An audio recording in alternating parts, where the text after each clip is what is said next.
Yeah. So, is anybody else watching the Jacksons of Atlanta? So, I've been watching the Jacksons of Atlanta. I just really started watching them. So, I was watching this video where the wife did a imaginary friend prank on her husband. And it's so crazy because it reminded me of when I was little. I don't know how old I was, so maybe like 5 ish. I must have been like 5 or 6 years old because I think this was after my dad passed. And my dad passed when I was 5. So maybe I was 6 because I do kind of remember. Not like the whole thing, but just like a little bit. So maybe I was like 6, going on 7 or something. But anyway, I used to have an imaginary friend. Now, I was an only child, um, and it was just me and my mom.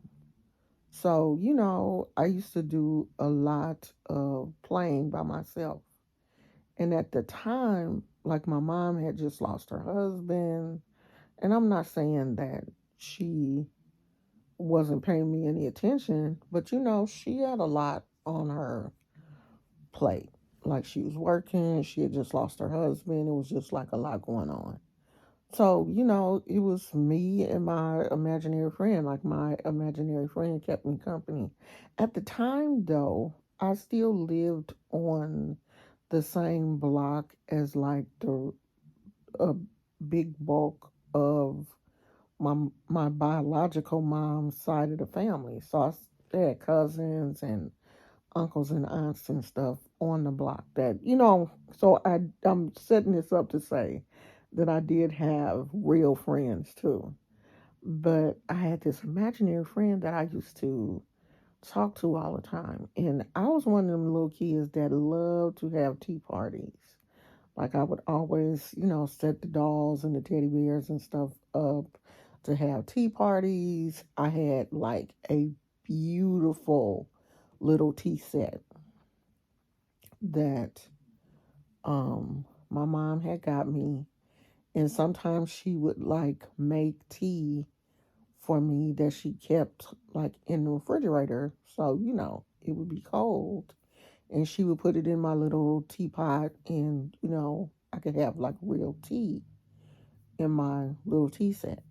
So I would set the tea set up with my little dolls and bears and stuff, and we would have tea, and my imaginary friend would show up, and we would all be sitting there talking.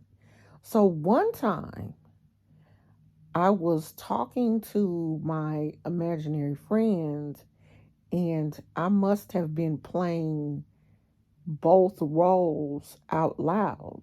Like I was not only talking for me, but I was talking for my imaginary friend also out loud.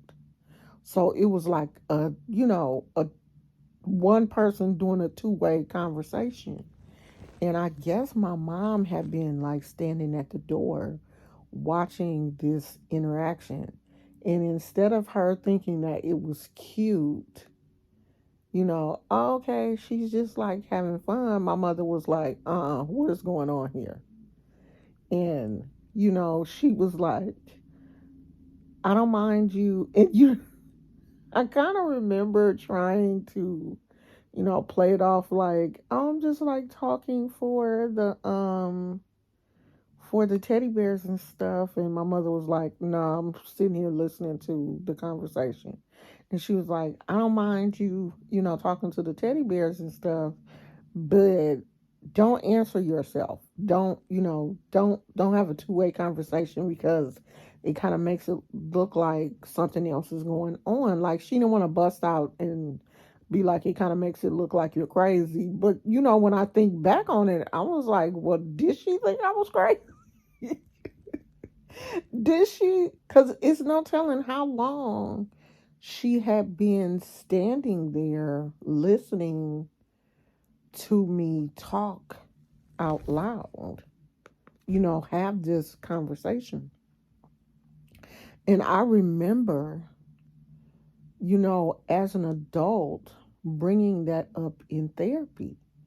And my therapist was like, my therapist was like asking me questions like, how long do I think I had the imaginary friend? And, what happened to the relationship between me and the imaginary friend? Did the imaginary friend ever ask me to, do anything inappropriate? Like, just, real therapy type questions. And to be honest, I don't remember what happened to the imaginary friend. I think I just got old enough and had so many friends at one point that I didn't need to talk to myself anymore.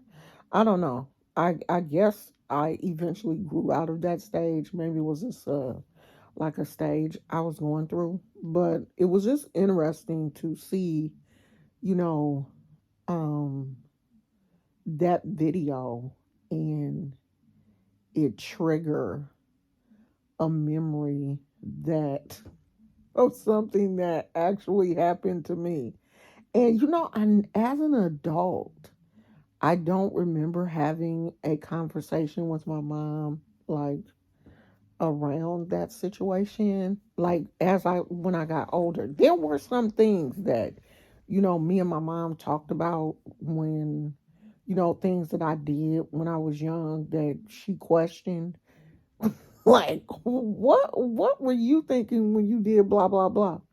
But she never brought up the whole imaginary friend. Maybe she didn't look at it like it was an imaginary friend. Maybe she just thought I was crazy, or I don't know.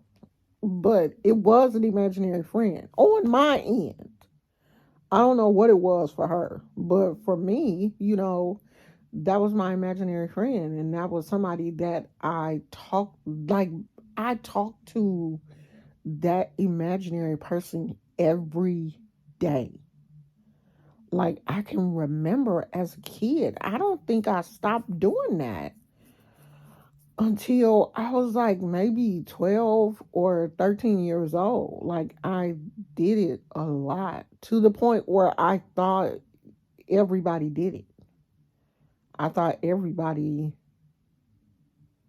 talked to, you know, I guess that's probably why I brought it up in therapy, because I thought that it was normal. And then, kind of like when my mom made it seem unnormal, in the back of my mind, maybe I didn't think it was normal, but I didn't care because I kept doing it. I just hid it um, from her.